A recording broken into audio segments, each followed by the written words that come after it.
Kabla ya taarifa hizi za siri kubwa, naomba uchukue sekunde moja tu, ikiwa unatazama kwa mara ya kwanza Tanzania ITV, uponyeze patoni ya subscribe na uwashe kengele.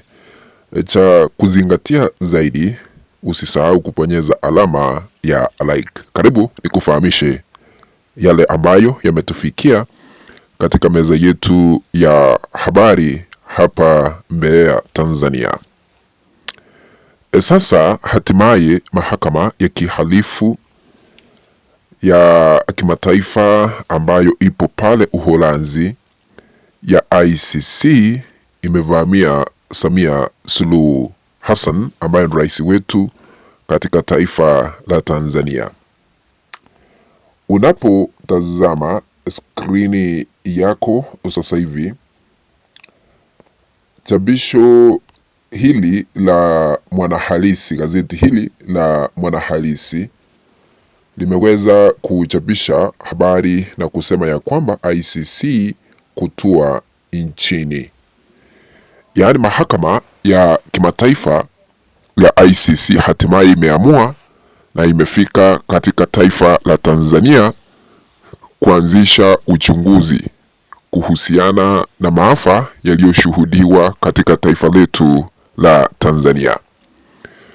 Wengi hawakuwa wanajua kwamba ICC ingefika katika taifa letu la Tanzania ili kuanza uchunguzi na kuchukua hatua kwa wale ambao waliweza kuhusika katika mauaji yaliyopita ya mwaka jana wakati wa uchaguzi na baada ya uchaguzi. Rais Samia Suluhu Hassan aliweza kutumia mbinu zote na kuharakisha kuunda tume ambayo inaongozwa na Judge Ichande kuanzisha uchunguzi na kujua kwa nini watu walikuwa wanaandamana. Lakini watu wengi wamekuwa wakikemea tume hiyo na kusema tume hiyo ya Judge Ichande ni tume ya rais, haiwezi kumchunguza yeye mwenyewe, na viongozi katika mrengo upinzani wamekuwa wakikaidi na kupinga tume hiyo kwamba ni hela tu wanazitumia vibaya, lakini hakutakuwa na uwazi, hakutakuwa na uwajibikaji, hakutakuwa na haki na demokrasia kwa wale ambao waliweza kupoteza wenzao na wale ambao waliweza kujeruhiwa. Sasa ripoti ambayo tupo nayo, ICC hatimaye imetua katika taifa la Tanzania kujua nani alikuwa mhusika mkuu katika mauaji yaliyopita. Na kwa kusema ukweli halisi wa mambo, siku chache zilizopita, naibu mwendesha mashtaka katika mahakama ya ICC Mame walikutana na Kombo ambaye ni waziri wa taifa letu la Tanzania kule Ethiopia, na niliweza kufanya uchanganuzi nikawaeleza hivyo ndivyo mahakama ya ICC inaanzisha uchunguzi. Unaona, yule ambaye ni naibu mwendesha mashtaka katika mahakama ya ICC ni raia wa Ghana na yuko na uzoefu mkubwa wa sheria kwa miaka 34. Hivyo ndivyo wanaanzisha uchunguzi, kujua lazima wanakutana na viongozi wa ngazi ya juu serikalini kujua ukweli halisi wa mambo, lakini hakuna kituo cha habari kiliweza kuwafahamisha Watanzania. Lakini wale ambao tunafanya uchanganuzi na kuangalia mambo kwa undani na kusoma vitabu kuhusiana na mahakama, sheria hapa na pale, tunaelewa vile ICC inaanzisha kesi yoyote ile, kwa sababu lazima ikutane na maafisa wa ngazi ya juu kuuliza 1, 2, 3, kisha baadaye watauliza wale wa mrengo wa upinzani wachukue, kisha baadaye wataenda kwa wale ambao ni waathiriwa wachukue ushahidi hapa na pale, kutembea makaburi ya halaiki yale ambayo yaliweza kuangaziwa na televisheni ya CNN, watumie picha zile ambazo ni za satellite, wachunguze kwa kina na sehemu zile ambazo zinadaiwa kuwa ziliweza kutumika kama makaburi ya halaiki. Hayo yote watakuwa wanachunguza. Kwa hivyo kufikia sasa serikali ya sasa ambayo ni ya Samia Suluhu Hassan ipo matatani. Ikumbukwe ya kwamba Samia mwenyewe ndiye aliweza kujifunga wakati alikuwa na mkutano na wazee kule Dar es Salaam. Aliweza kukiri mwenyewe na kusema ya kwamba vyombo vya dola ama serikali yake ilitumia nguvu zaidi kudhibiti maandamano na kudhibiti wale ambao walikuwa na nia ya kupindua serikali, kumaanisha serikali yake ndiye iliweza kuagiza vyombo vya dola kutumia nguvu zaidi kama njia moja ya kuzuia mapinduzi. Nani alimwambia kulikuwa na mapinduzi ambayo yaliweza kusababisha vyombo vya dola kutumia nguvu zaidi?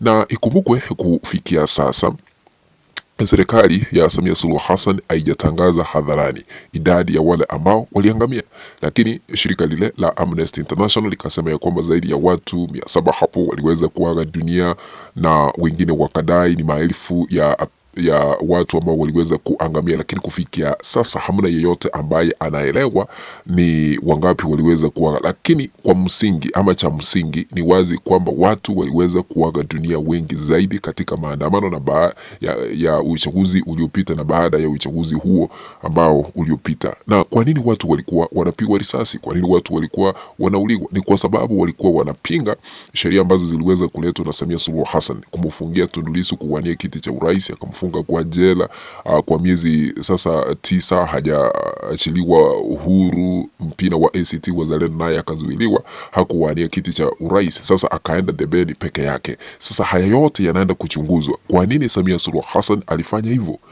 Lazima aseme kwa sababu kwa uchaguzi wote ule, kwa sababu kuna katiba ambayo inazungumzia masuala ya demokrasia, angeruhusu upinzani uwe kwa debe, lakini yeye akawazuia.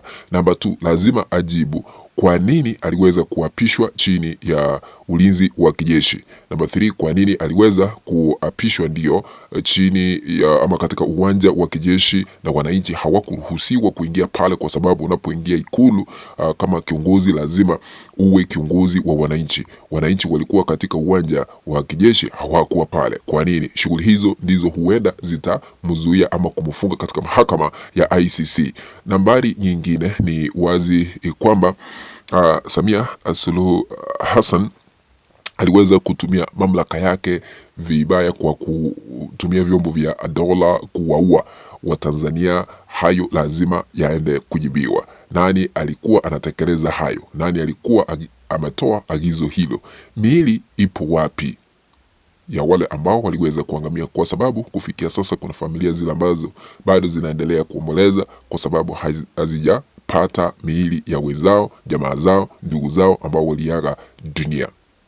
Na kuna fununu kwamba, na tuliweza kuangazia hayo, kuna waathiriwa wale ambao walikuwa mahospitalini, walikuwa wamegonjeka baada ya kuua baada ya kupigwa risasi hapa na pale, wakaamrishwa kutoka kwa hospitali wasije wakatibiwa. Hayo lazima yataelezwa kwa sababu hayo yote ni ukiukaji wa haki za kibinadamu. Kwa hivyo tutasubiri. Orodha ni kubwa ya wale ambao watapelekwa katika mahakama ya ICC, kwa sababu taifa letu la Tanzania vile mnajua mwaka 2002 ndio iliweza kujiunga katika mwavuli ule wa mahakama ya ICC. Kwa hivyo sasa hivi ICC inaweza kuchukua hatua yoyote ile ambayo ingependa, kwa sababu Tanzania ni mwanachama katika mwavuli ule ambao upo chini ya mahakama ya kimataifa ya kihalifu ya ICC. Kwa hivyo uchunguzi utaanzishwa hapa na pale, yote yatakuwa yanafanyika chini ya ulinzi mkali, lakini pindi tutakapoendelea kupata mengine tutakuwa tunawajulisha kila wakati. Naomba kutamatishia hapo, lakini ikiwa hauja subscribe na kuomba uchukue sekunde moja ya mwisho uponyeze patoni ya subscribe na uwashe kengele, na usisahau kutukabidhi like. Tukutane katika siri zingine ambazo nitakuwa nazifichua pindi tutakapozipata katika meza yetu ya habari. Kwa heri.